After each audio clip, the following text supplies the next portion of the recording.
김성환의 시사야.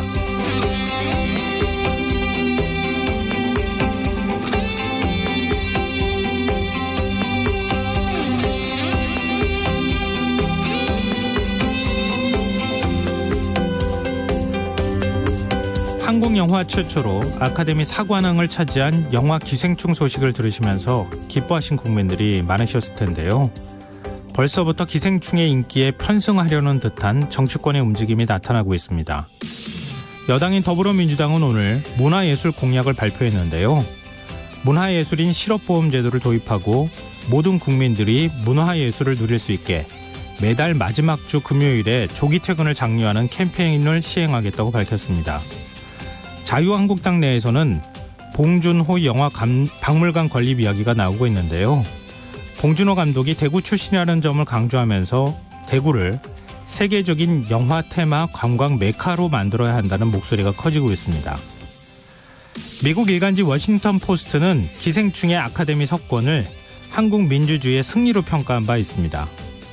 봉준호 감독은 물론 배우 송강호 씨가 과거 정부에서 이른바 문학의 블랙리스트에 올랐다면서 블랙리스트가 계속됐더라면 기생충은 빛을 보지 못했을 것이라고 언급한 건데요.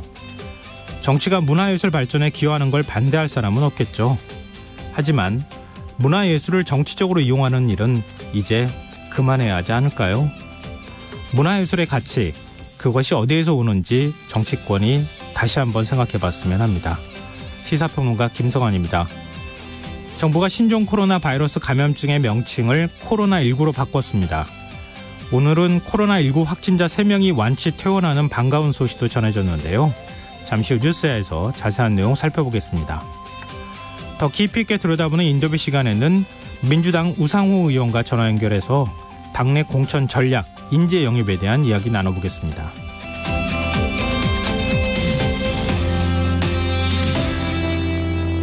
김성환의 시사에는 청취자 여러분의 많은 관심과 참여를 기다립니다. 오늘 방송 내용에 대한 의견 보내주십시오. 당첨된 분들께는 모바일 상품권 보내드릴 텐데요. 참여하실 번호는 샵 9730이고요. 짧은 문자는 50원, 긴 문자는 100원의 이용료가 부과됩니다. 콩 게시판을 통해서도 무료로 참여하실 수 있고요. KBS 일라디오 유튜브 채널을 통해서도 실시간으로 시청 참여하실 수 있습니다. KBS 일라디오 김성환의 시사야. 그럼 지금 시작하겠습니다.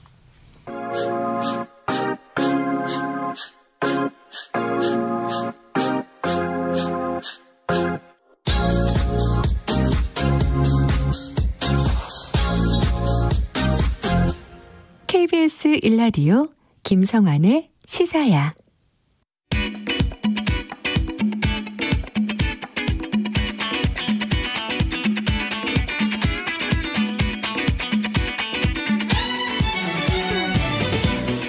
오늘 놓쳤던 뉴스 꼼꼼히 정리해드리는 뉴스야 시간입니다.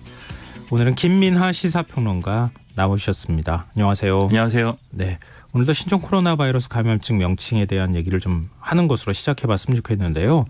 이 코로나 바이러스 감염증 이제부터는 코로나19라는 명칭으로 바꿔서 불러야 되는 거죠? 그렇습니다. 아직 좀 입에 잘 안 붙는데 어쨌든 코로나19로 이제는 불러야 됩니다. 지금 이것은 이 세계보건기구가 어제 이 신종 코로나 바이러스의 정식 명칭을 COVID-19 이렇게 이제 결정했기 때문인데요. 네. 이 CO는 코로나, 그리고 VI는 바이러스, 그리고 D는 이제 디지즈 이렇게 해서 코비드라고 또 읽기도 하더라고요. 그렇죠. 이 영어 그대로 읽으면 이제 코비드19가 되겠죠. 네. 근데 이게 그냥 뭐 그렇게 하면 직관적이지 않기 때문에 우리는 이 영어 약자를 코로나19 이렇게 읽는 걸로 이제 정한 겁니다.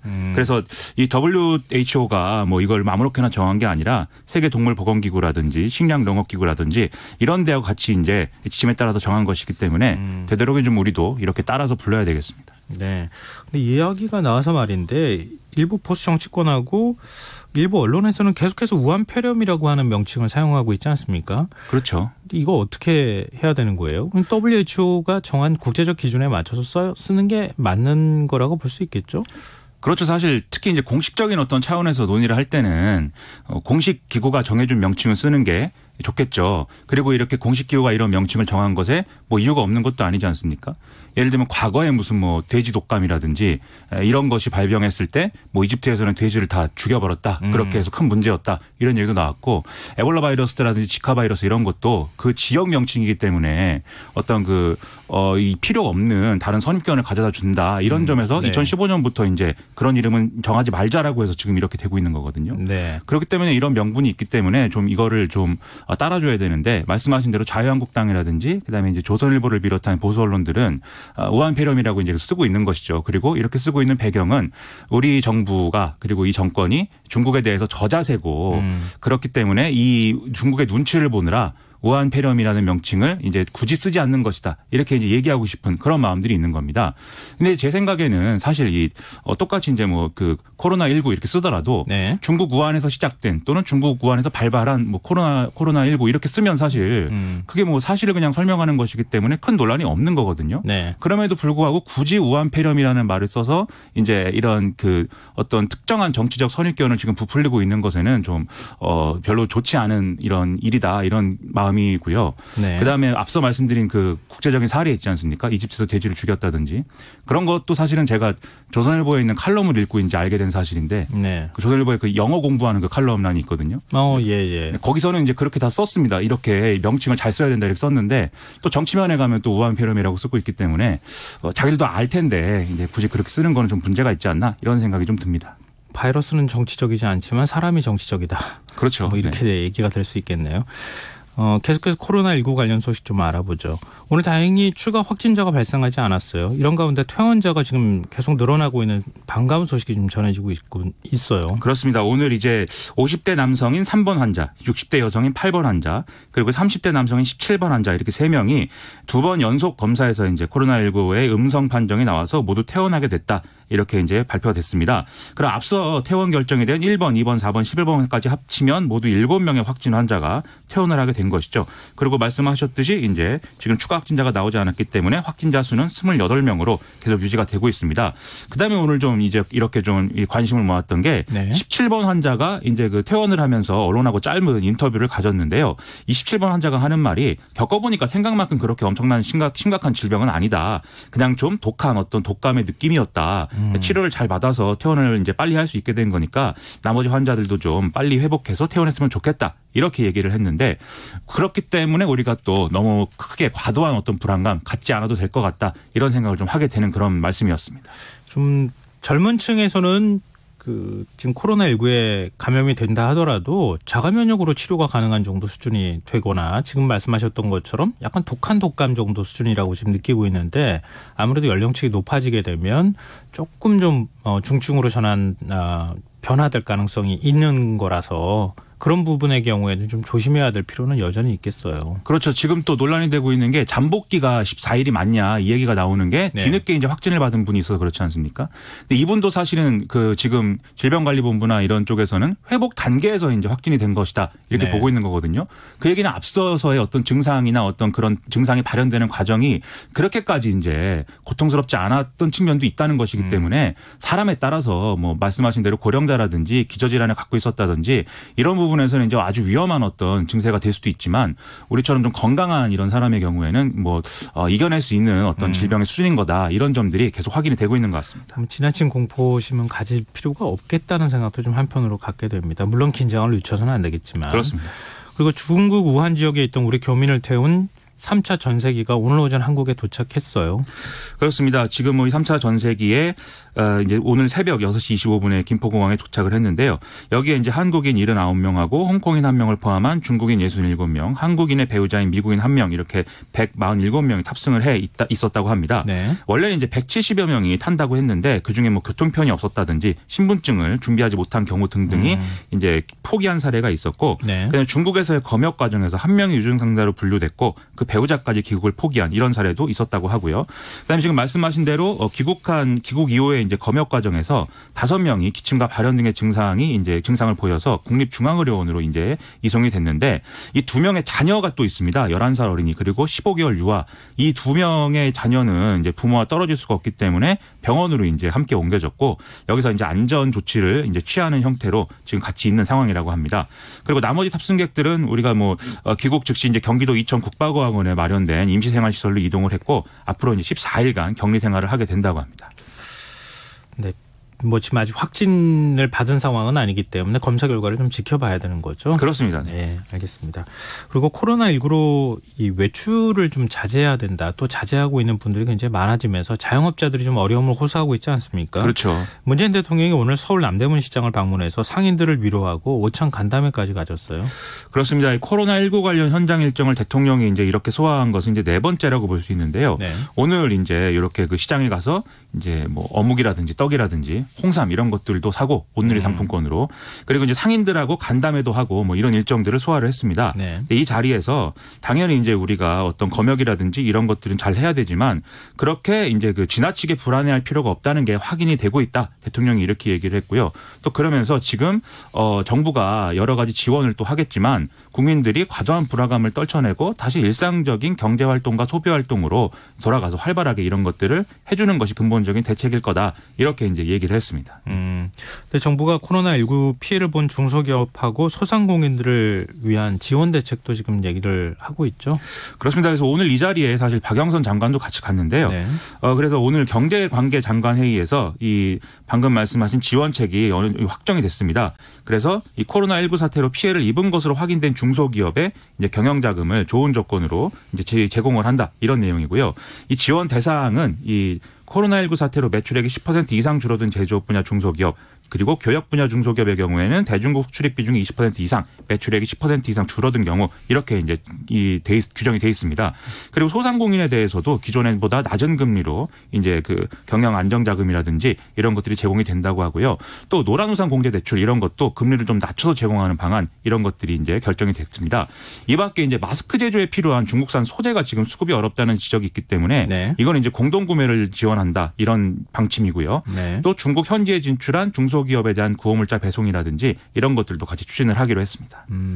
지금 내수에 대한 우려의 목소리가 좀 나오고 있고 국제적인 평가사들이 우리나라 경제가 2.2에서 2.3에서 2.2% 포인트 2.2까지 한 0.1% 포인트 정도 올해 성장률이 떨어질 것이다. 이런 얘기들도 지금 나오고 있는 상황이어서 좀 경제 부분이 좀 걱정이 되는데요. 앞서 말씀드렸던 것처럼 너무 또 지나친 경계를 또 할 필요는 없겠다 이런 말씀까지 드렸는데 그렇죠. 네. 이게 아무래도 경제 성장률이 말씀하신 대로 계속 이제 기존의 어떤 정부 목표치보다 내려갈 수밖에 없다. 이 얘기는 이제 계속 나오고 있거든요. 네. 심지어 올해 과연 2% 달성이 가능하겠느냐 여기까지도 얘기가 나왔었는데 우리가 앞에서 봤듯이 그렇게까지 심각한 이제 질병은 아닌 것으로 이제 확인이 되고 있습니다. 그렇다면 경제는 심리라는 말도 있기 때문에 정부가 다양한 대책을 또 마련하고 그다음에 좀 국민들을 안심할 수 있는 이런 조치들을 같이 취해주면서 경제적인 측면에서도 우리가 이제 너무 큰 이제 손해를 보지 않을 수 있도록 이렇게 좀 보조해주는 이런 일들이 좀 필요할 것 같습니다. 네. 그리고 휴대전화 뒷자리 6491 쓰시는 청취자분께서 코로나19에 대해 연령별로 받아들이는 위험도의 정도가 다르긴 하더라고요. 그래도 별거 아닌 것처럼 여기서는 안 될 부분이죠. 예방부터 조심해야 할 것 같습니다. 라는 의견 주셨습니다. 고맙습니다. 정치권 움직임도 한번 좀 살펴볼까요? 여야는 아직도 국회 특위구성 문제를 놓고 신경전을 벌이고 있어요. 근데 이런 가운데 지금 여권 일각에서는 영남권 의원들을 중심으로 코로나 추경 필요성이 지금 제기되고 있다고요?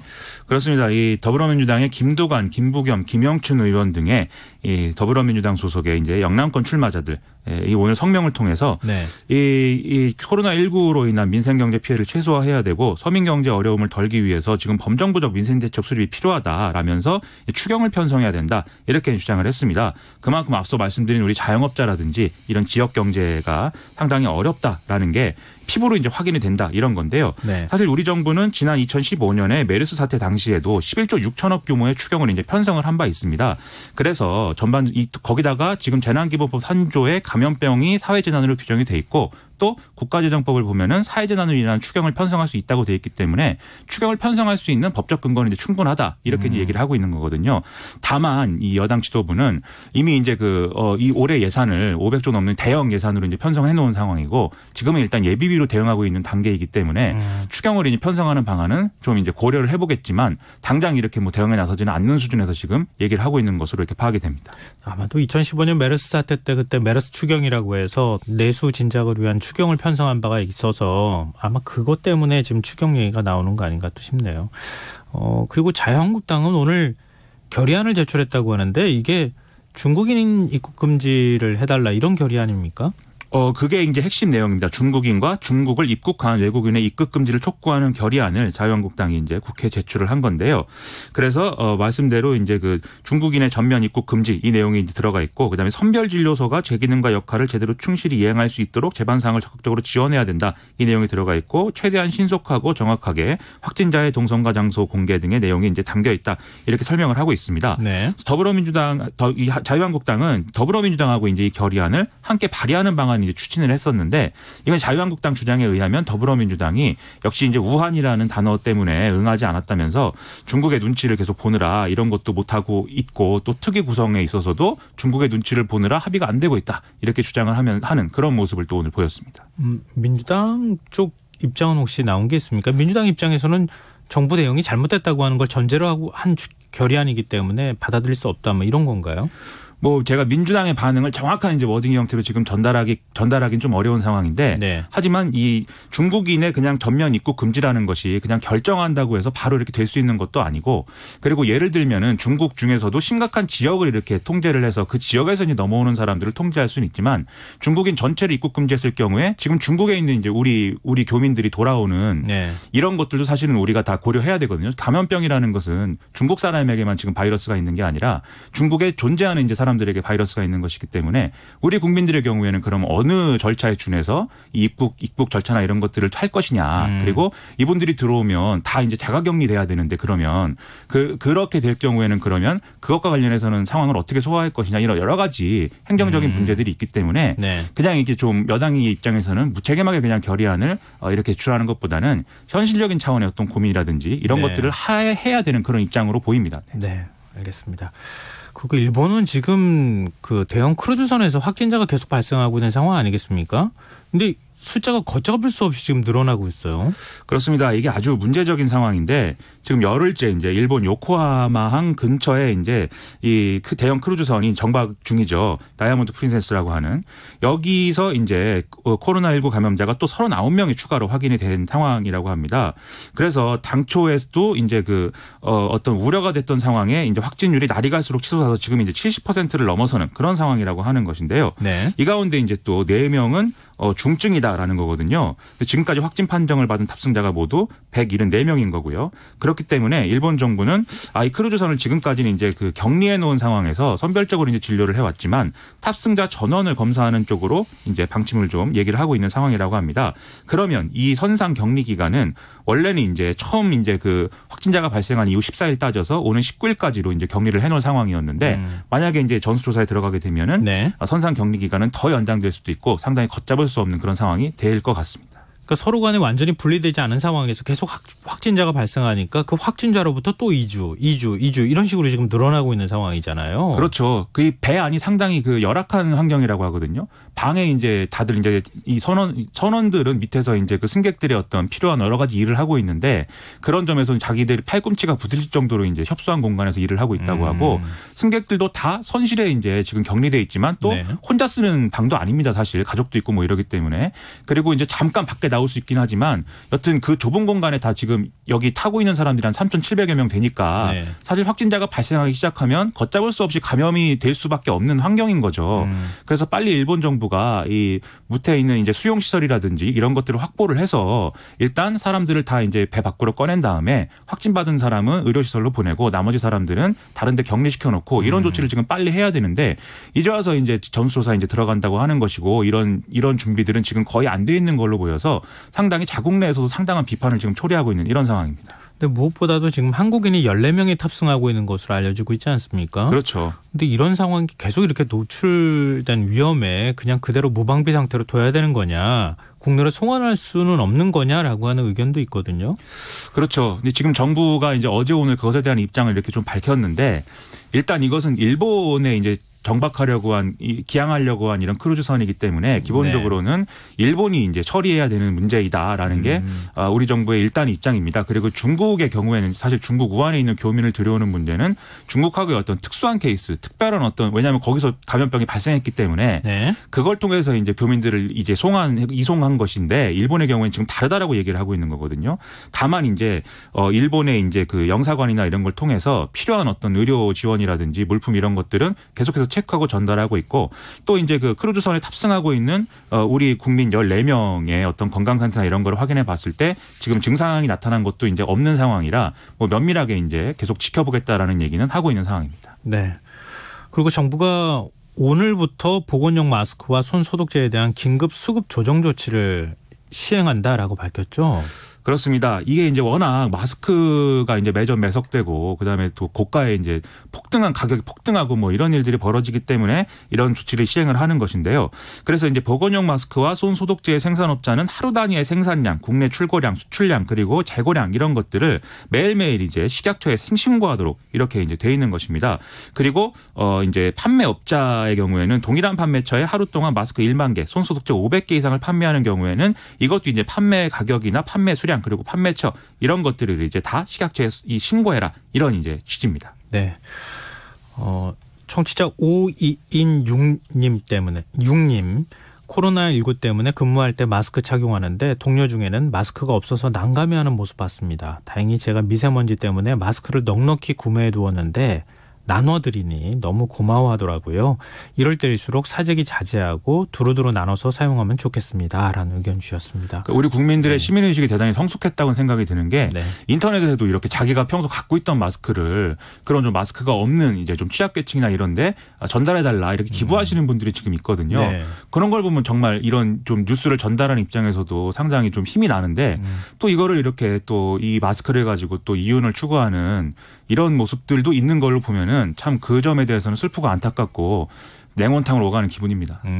악덕 상술은 이런 상황에서는 발생하면 안 되겠죠. 네. 정부의 대응이 좀 필요합니다. 네, 그리고 청취자 이하나 육사님께서 거리에 사람들이 안 다녀서 자영업 하시는 분들 모두 다 너무 어렵습니다. 손님이 준 걸 몸소 체험하고 있답니다. 하루하루가 너무 힘드네요. 코로나19가 빨리 마무리되길 바랍니다. 라는 의견도 주셨습니다. 고맙습니다. 화제를 좀 바꿔보겠습니다. 호남을 기반으로 한 세계 정당 그러니까 바른미래당과 대한신당, 민주평화당이 지금 통합을 하겠다고 하는 큰 원칙에는 지금 합의를 보지 않았습니까?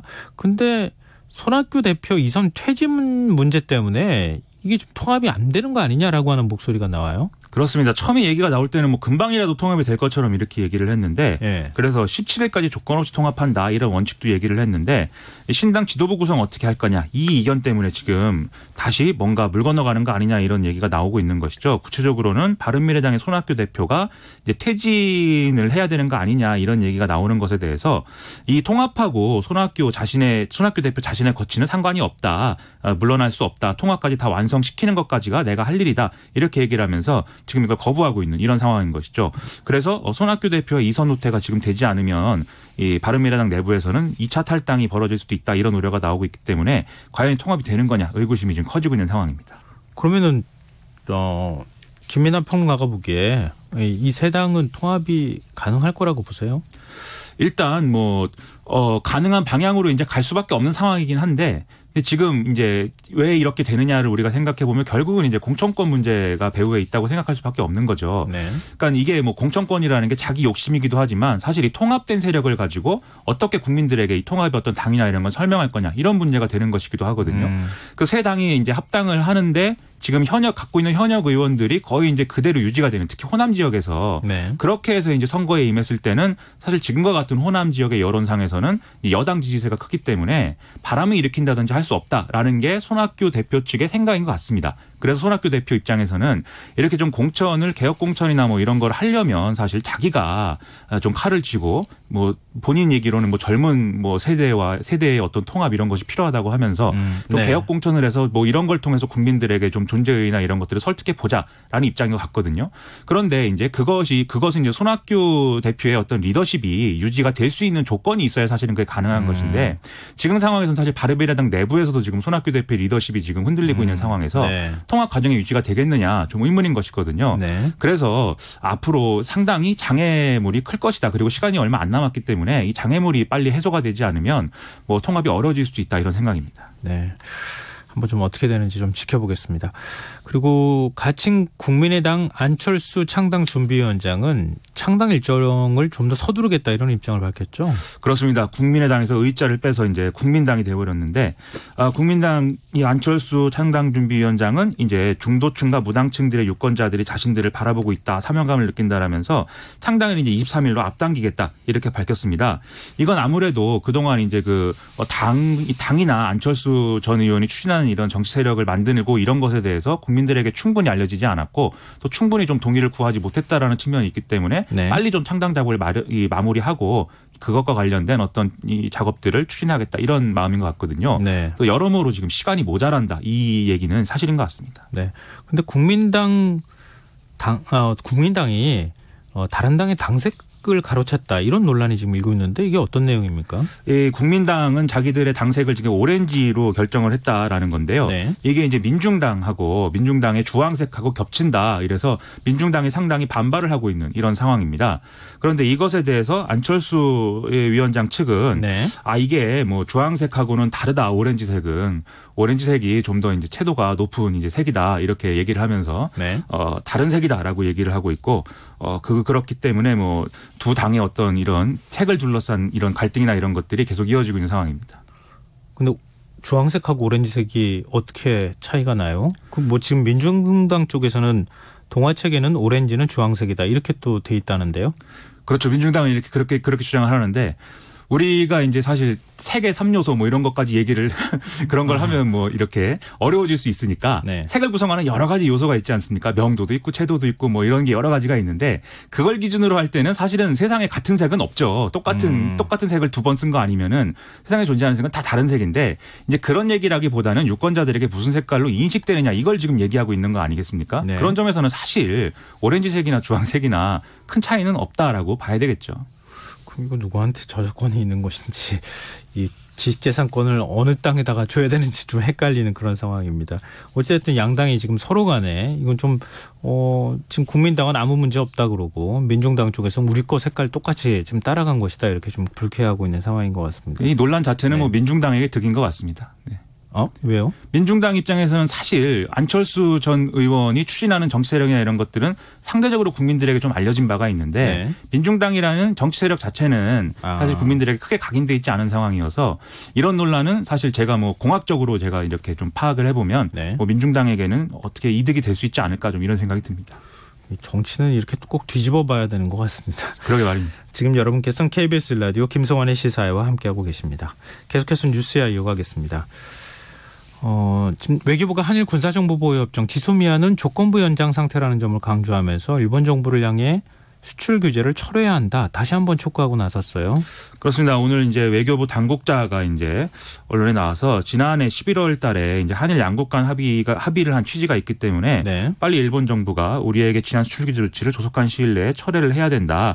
이렇게 이제 주장을 했습니다. 그래서 지금 이제 수출 당국의 대화가 제대로 진행되지 않고 있는 이런 상황이라는 점을 암시를 한 것 같고요. 그리고 네. 이런 상황이 이어지면 결국에 이제 지소미아는 지금 조건부 연장 상태이기 때문에 결국 종료될 수도 있다라는 측면의 얘기를 지금 하고 있다. 이렇게 우리가 해석을 할 수가 있겠습니다. 근데 국내 한 언론이 청와대가 지소미아 폐기를 검토하고 있다는 내용의 보도를 내보내서 지금 논란이 좀 일고 있는데 청와대가 사실이 아니라는 입장을 밝혔죠. 그렇습니다. 정확히 얘기하면 지금 협상이 진행 중인 것이고 네. 이 협상이 진행된 결과에 따라서 뭐 종료를 할 수도 있고 이제 연장할 수도 있고 뭐 이런 차원의 얘기다. 그런데 이 중앙일보죠. 중앙일보 보도에 나오는 것처럼 네. 청와대 내 어떤 강경파가 뭐 주도를 해서 지금 지소미아를 뭐 폐기를 검토하고 있는 뭐 그런 과정이다라고 얘기하는 것은 이제 사실이 아니다. 이제 이런 수준의 이제 해명을 지금 해놓은 그런 상황입니다. 그러니까 정부 일각에서는 일본의 수출 규제 조치가 철회하려고 하는 움직임이 없으니 지소미아 종료 그냥 원래 하던 대로 그냥 해버리자 이런 목소리가 일각에서 나오고 있다 이렇게 중앙일보가 보도를 했다는 거죠. 그렇습니다. 지금 중앙일보 보도를 보면은 지금 거의 이제 종료를 기정사실화해서 이제 단계별로 밟아나가는 것처럼 느껴지는 그런 보도였는데 청와대 입장은 기존의 상황이 변화된 게 없다는 것이죠. 협상 중인 거고. 협상이 잘 안 되면 애초에 정해진 대로 하는 수밖에 없지 않느냐 이런 얘기인 것입니다. 긍정적인 방향으로 일본과 문제 해결을 위해서 협상 중이다. 그렇습니다. 청와대 네. 입장이다. 알겠습니다. 자 마지막 뉴스입니다.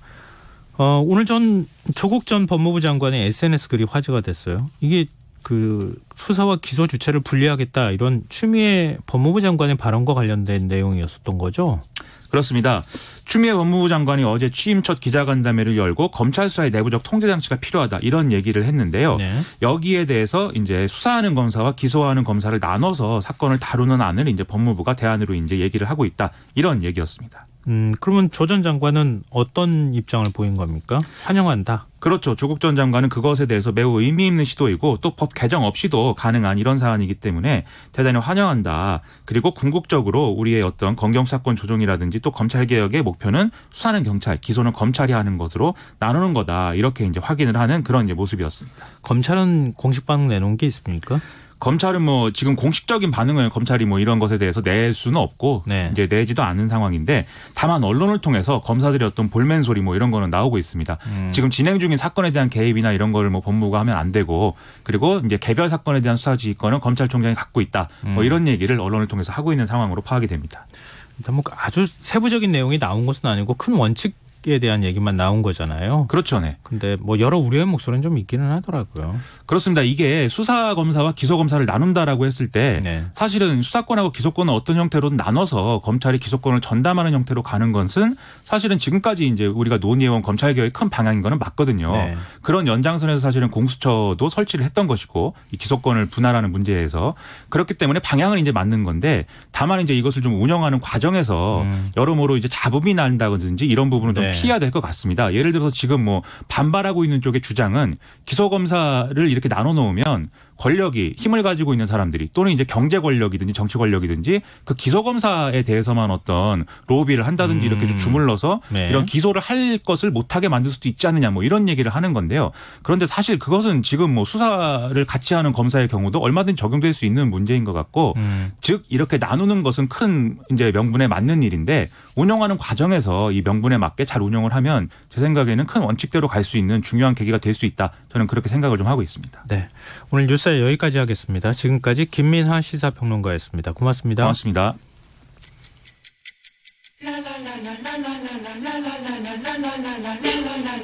바쁜 당신을 위해 준비된 밤 시사야.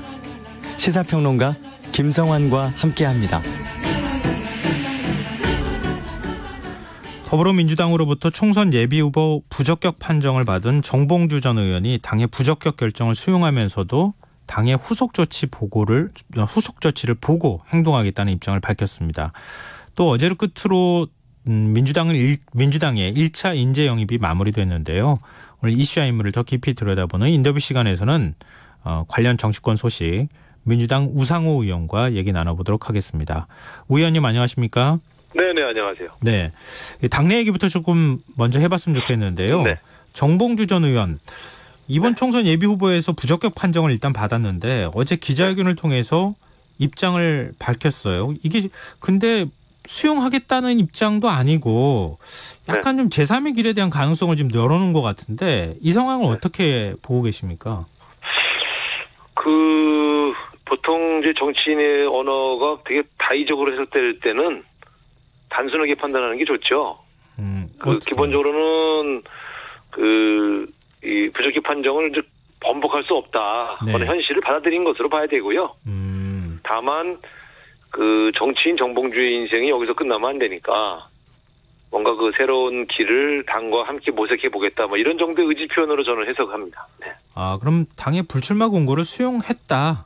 이렇게 받아들이면 되겠군요. 네, 저는 그렇게 보고 있고요. 다만 그거를 수용했다고만 하면 이제 그 다음이 이제 좀 이제 어려워지지 않습니까? 그런 측면에서 이제 정봉주 의원의 다음 출구를 만들어줄 수 있는 일을 당하고 같이 의논해보고 싶다. 이런 정도로 해석하는 게 옳지 않을까요? 네. 그러면은 워낙 어제 모호하게 얘기해가지고 네. 저도 뭐 정확하게 해석은 안 됩니다만 어쨌든 불출마를 한다고 하는 문제를 놓고 다음 출구를 좀 당이 같이 만들어주면 좋겠다는 정도의 요청으로 저는 생각을 합니다. 네. 일각에서는요. 경선기회는 그래도 줬어야 되는 거 아니냐 뭐 이런 목소리도 좀 있긴 하더라고요. 저도 원래 경선기회는 줬어야 된다고 생각하는 사람인데요. 네. 지금 지도부가 이제 김의겸 청와대 대변인 문제나 여러 측면에서 보면 조금이라도 그 조금 부정적 이슈가 될 만한 사안들을 굉장히 강하게 끊고 가고 있지 않습니까? 네. 그런 측면에서 어떻게 보면 정봉주 의원이 이제 조금 선의의 피해자가 된 거죠. 또 무죄 판결도 받았는데 그러나 당이 정무적으로 이렇게 가고 있다고 그러면 이 결정을 번복하기 위해 싸우는 것보다는 승복하고 그 다음을 보는 행보를 하는 것이 현명하다고 저는 보여지고요. 네. 어제 정봉주 의원께서 불복하겠다 억울하다는 얘기를 하는 게 아니라 뭔가 제3의 길 얘기를 한 것을 보면 결국 강서에 출마하는 문제는 이제 안 하겠는데 그렇다면 그 다음에 정봉주라는 분의 어떤 활로를 만들어주면 좋겠다는 정도의 제안으로 해석하면 될 것 같습니다. 네. 네. 앞으로 뭔가 할 수 있는 그런 기회의 문은 좀 열어달라. 이번에는 뭐 그런 불출마하지만 과거에 보면요. 정청래 의원이 이제 컷오프 됐을 때 그때 굉장히 억울해하고 사실 좀 억울했죠. 그런데 정청래 의원이 당시에 그 승복하고 결국은 그리고 이제 소위 말하면 총선 유세단을 만들어서 전국을 다녔지 않습니까? 뭐 여러 형태의 가능성이 정봉주 전 의원에게도 열려 있다고 저는 보여집니다. 네. 그리고 어제부로 1차 인재 영입을 이제 마무리했다고 볼 수 있겠는데요. 영입 과정에서 뭐 지역구 세습 논란, 이건 공천 과정의 문제하고 포함이 될 텐데요. 부동산 투기 문제 그리고 미투 문제까지 나왔어요. 근데 좀 자범이 좀 있었거든요. 일단 그거는 인재 영입 과정에서 생긴 거는 이제 그 미투 논란 하나죠. 네. 전반적인 공천 문제하고 같이 이제 엿줍는 건데요. 일단 지금까지 상황은 좀 잘 가고 있다고 보십니까? 그럼요. 왜냐하면 사실 이제 이걸 다른 당의 지도부의 그 대책하고 비교해서 봐야 되는데 어쨌든 현재까지는 저희 지도부가 문제가 되거나 논란의 소지가 될 만한 일을 사전에 잘 차단하고 있다. 그런 측면에서 리스크 관리는 잘하고 있다 이렇게 봐야 될 것 같고요. 이 과정에서 좀 억울하신 분들이 생기는 것은 정무적 정치적으로 해결해야 될 문제고 어쨌든 논란이 장기화되거나 또 확대되는 것을 차단하는 일은 잘 대처하고 있다. 이제 이렇게 봐야 될 것 같습니다. 네, 영입한 인재가 지금 한 20명 되지 않습니까? 네, 그렇습니다. 그 가운데 30%가 법조인이다. 물론 이제 다른 정당도 영입 인재들을 보면은 뭐 법조인 출신들이 많이 있기는 하지만 특히 민주당이 법조인 편중 현상이 심한 거 아니냐. 이건 사법의 정치화 아니냐 이런 목소리가 나오고 있는데 여기에 대해서는 어쩌는 입장이세요? 요번에 특히 이게 좀 두드러져요, 사실은. 제가 봐도. 근데 이제 같은 법조인이라 하더라도 이 법조인들의 특징이 주로 과거에 블랙리스트로 그 사법농단 과정에서 고생했거나 매우 정의로운 분이거나 뭐 이런 유형들이어서 제가 볼 때는 뭐 크게 문제 삼을 일은 아니다 이렇게 보여지고요.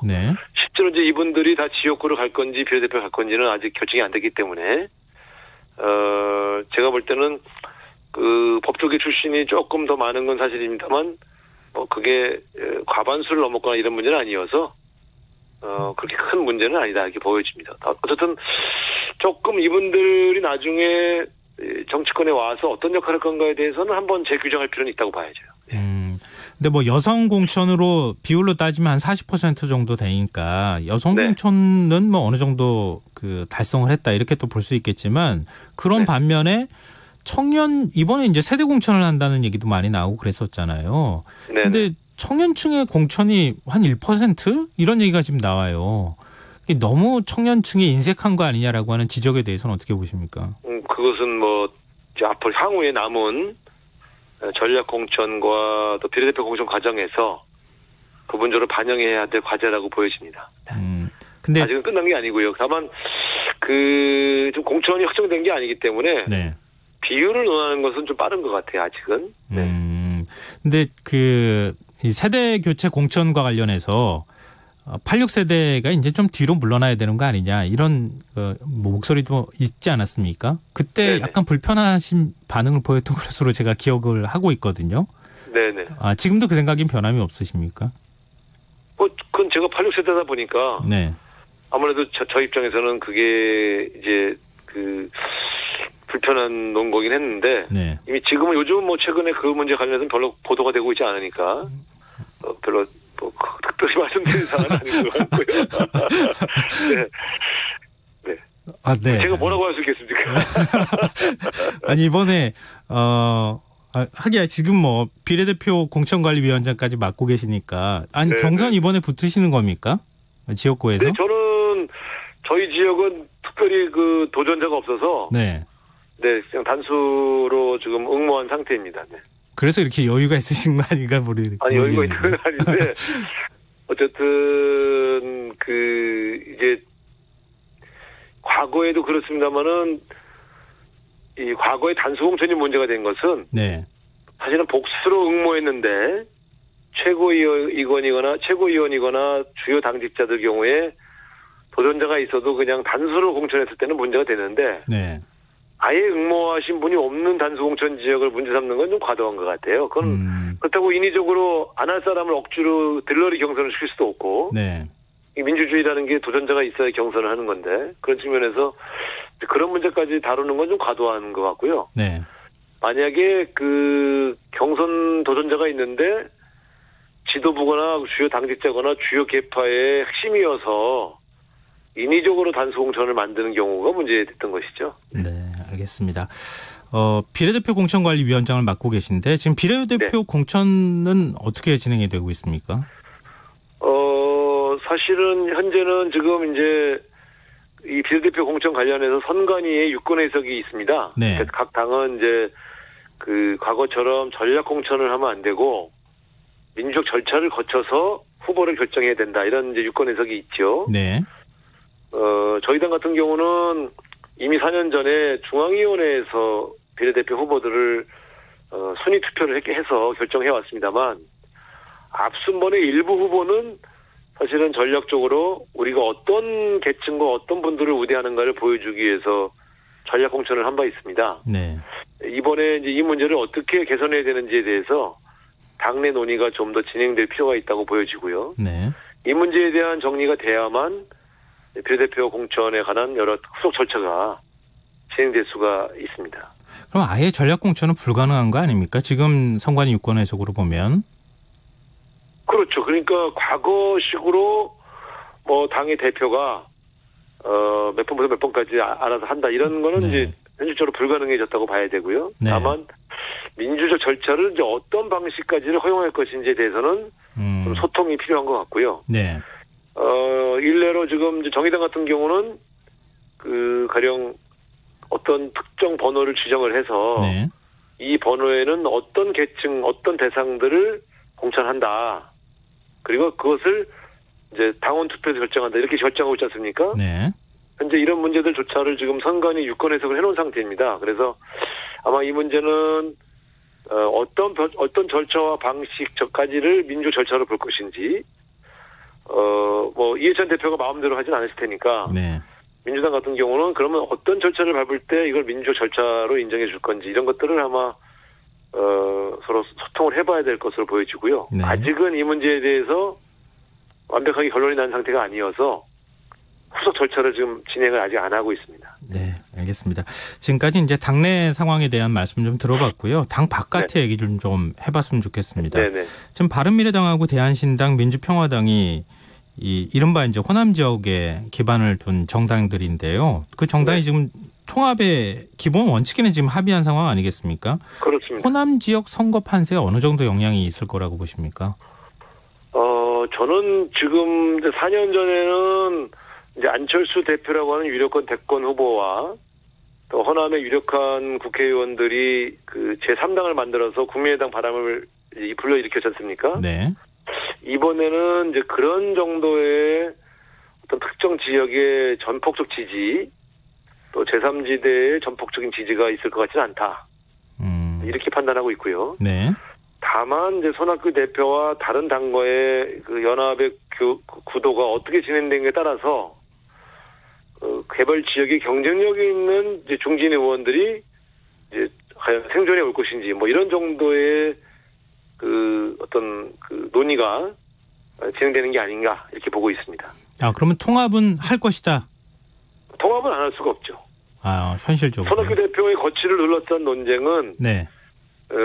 제가 볼 때는 통합을 거의 불가능하게 만들 정도의 논의는 아닌 것으로 보여지고요. 네. 어느 정도 손학규 대표가 이 통합에 있어서의 본인이 생각하는 어떤 그 가치와 비전이 있지 않겠습니까? 네. 그 이니셔티브를 어느 정도 인정해 주느냐 하는 문제겠죠. 예를 들면 지금 대한신당에 있는 박지원 대표나 또 민주통합당의 정동영 대표, 그러니까 기존의 그 소위 말하는 구정치인들의 연합체로만 보여서는 안 된다는 게 손학규 대표의 생각 아니겠어요? 네. 근데 그게 과연 나머지 정당의 지도자들이 볼 때 대안이 될 만한 어떤 그림이 그려진다고 본다면 그런 걸 소위 말하는 절충하고 있는 과정이라고 보여지고요. 네. 손학규 대표가 끝까지 나 혼자 당대표를 할 테니 모두 따라와라 이런 건 아닌 것으로 보여지는데 막바지 절충의 과정이라고 보여지고 네. 통합이 불가능하다 저는 그렇게 보지는 않습니다. 네. 말씀 나온 김에 하나만 좀 마지막으로 더 여쭤보겠습니다. 네네. 국민당 파급력 안철수 바람 다시 불 수 있을 거라고 보십니까? 불가능하다고 봅니다. 왜 이렇게 단정적으로 말씀하세요? 4년 전에 비해서 지역 기반도 없고요. 네.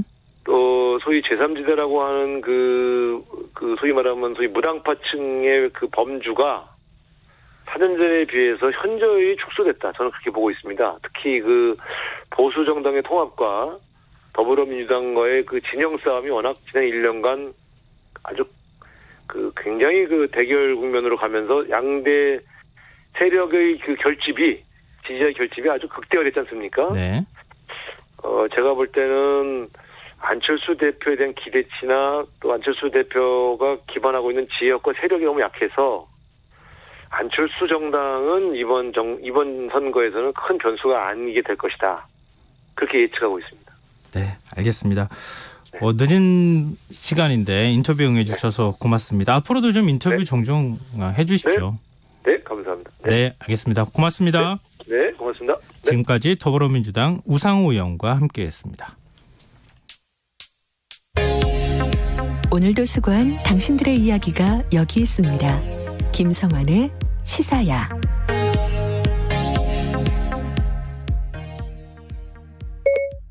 시사야. 네, 저 여기 있어요. 오늘 하루 AS 해줘. 네, 더 알고 싶은 이야기, 놓쳤던 뉴스 제가 알려드릴게요.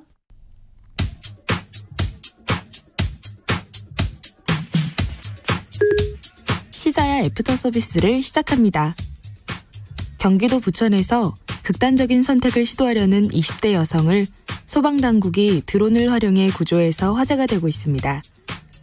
오늘 김경래의 최강시사에서 현장에서 드론을 직접 조종한 김장현 소방장에게 당시 상황에 대한 이야기를 들어봤습니다. 해당 내용입니다. 근데 이게 좀 정확하게는 모르겠어요. 드론이 그분을 그러니까 극단적인 선택을 하시려는 분을 어떻게 구조를 하는데 도움이 됐다는 거죠? 저희가 그 신고 접수를 받을 때는 20대 여성인데 건물에서 투신을 하려고 한다는 그런 내용이었고요. 예. 어느 정도의 주소지가 나오긴 했지만 경험상 그곳이 아닐 수도 있겠다라는 생각을 좀 하고 있었어요. 출동할 때부터. 그러니까 어느 빌딩인지 몇 층인지 이런 게 특정이 안 돼 있는 상황이었군요. 네, 맞습니다. 네, 그래서 출동을 할 때부터 저희 대장님께서도 그렇고 저도 그렇고 드론을 필요할 때는 즉시 날려서 인명을 검색할 수 있으니까 준비를 하자라고 의견을 나눴고 도착을 했을 때 누구도 찾을 수가 없었어요. 네. 확인할 수 없어서 바로 드론 날려서 그 인근에서 가장 높은 건물로 드론을 보냈고요. 예. 그 옥상에서 이제 조금 위태로워 보이는 요구조자 발견할 수가 있게 되었습니다. 아하. 네, 그래서 이제 저희 주변 이제 소방관 직원 구조대원분들한테 전파를 했고 구조대원분들이 올라가서 이제 긴박하게 활동을 해서 구조를 할 수 있게 되었습니다. 그 예전에는 그러니까 드론이 없을 때는 그럼 어떻게 했어요? 이런 상황 건물이 특징이 안 되고 건물마다 다 찾아다닌 거예요? 바로 그게 드론의 중요성인데요. 예. 그 과거 드론을 활용하지 못했을 때는 많은 인원이 되지 않을 때는 적은 인원이 건물마다 다 올라가서 아이고, 예. 옥상이 있는 점인지 확인하고 없으면 또 옆 건물로 가고 예. 네, 이런 식으로 해서 요구조자를 찾았기 때문에 네. 굉장히 시간적, 체력적 소모가 많았고요. 네. 그로 인해서 이제 안 좋은 결과가 나온 적도 있었습니다. 그렇군요. 이렇게 어떤 극단적인 선택 뭐 이런 거를 방지하기 위해서 사람을 수색하는데 활용을 한다. 여기까지 알겠는데 다른 활용 방법도 좀 있을 것 같아요. 어떤 방법이 있을까요? 제가 경험한 거를 우선 말씀을 드리자면은 네. 작년 초에 그 산에서 이제 등산을 올라가셨는데 그분이 약간 심신이 미약하신 분이었어요. 보호자분하고 같이 올라갔었는데 그 보호자분하고 그 요구조자분하고 서로 헤어지게 됐는데 그분을 이제 찾을 수가 없는 상황이었고요. 네. 드론을 활용해서 산악 수색을 시작했고 그 인적 사항을 확인을 해서 요구조자를 발견해서 구조한 적이 있었습니다. 네. 네, 그런 경우도 있고요. 그리고 한 번은 그 사슴 농장에서 대형 사슴이 이렇게 탈출을 해서 이제 시내를 이제 휘젓고 다니는 그런 상황이었는데, 예. 네, 그런 상황이었는데, 그 사슴이 산으로 올라가서 등산객이나 이런 시민분들을 해할 수 있는 상황에서 드론으로 그 사슴을 탐색을 해서 구조대원들이 안전하게 구조한 그런 경험도 있습니다. 예. 우리나라의 대표적인 법의학자죠. 유성호 서울대 법의학 교실 교수가 쓴 책에 소개되는 일화입니다. 미국의 잡지 뉴요커가 캘리포니아주에 있는 금문교에서 투신 자살을 시도했다가 구출된 사람들을 인터뷰했는데요. 그들은 이렇게 말했다고 합니다. 뛰어내린 순간 나는 인생에서 해결할 수 없는 일은 하나도 없다는 사실을 깨달았습니다. 뛰어내리고 처음 떠오른 생각은 방금 무슨 짓을 한 거였지? 였습니다. 나는 죽고 싶지 않았습니다. 극단적인 선택을 하는 사람들의 심리는 크게 세 가지라고 합니다. 첫째, 다른 사람에게 짐이 된다는 부채의식. 둘째, 소속감 부재와 그에 따른 대화 단절. 그리고 마지막 셋째, 죽음에 대한 무감각적인 학습. 누군가에게 짐이 된다고 느낌에도 다른 사람과 소통이 단절되었을 때, 다른 선택지를 찾지 못했을 때 하는 것이 바로 자살이라는 것이죠. 소방당국이 드론으로 한 사람의 생명을 살렸다는 훈훈한 소식을 제가 너무 심각하게 접근했나요? 일상생활에서부터 군사용 무기 그리고 인명구조까지 드론의 활용도가 점점 넓어지고 있지만요. 그에 앞서 더욱 중요한 것은 그들에게 말 걸어주고 얘기를 들어주는 사람이 아닐까 하는 생각이 문득 들어서 말씀드렸습니다. 청취자분들의 문자가 계속 들어오고 있습니다. 4303님 감사합니다. 항상 잘 애청하고 있어요. 지금 봄비가 내리고 있네요. 김성환의 시사야 항상 좋은 정보와 뉴스들 많은 도움이 된답니다. 라는 의견 주셨습니다. 고맙습니다. 이하나하나님 비가 내린 밤 잘 듣고 있습니다. 눈이 안 오는 겨울이라 저는 환경 생각하며 오늘 종이컵 하나도 안 써봤네요. 라고 주셨습니다. 대단하십니다. 그리고 조금 늦게 KBS 라디오를 켭니다. 이제는 참 좋은 시사평론가의 이름을 확실히 압니다. 오늘도 참 좋은 시사방송을 기대하며 김종환의 시사야? 김성환의 시사야입니다. 그래도 문자 보내주셔서 정말 고맙습니다. 계속해서 문자 참여해 주십시오. 문자 참여하실 번호는 샵9730이고요. 짧은 문자는 50원, 긴 문자는 100원의 정보 용료가 부과됩니다. 콩 게시판 유튜브는 무료로 이용하실 수 있습니다. KBS 라디오 김성환의 시사야 1부 순서는 여기서 마무리하고요. 저는 11시 정각 2부에 다시 찾아오겠습니다.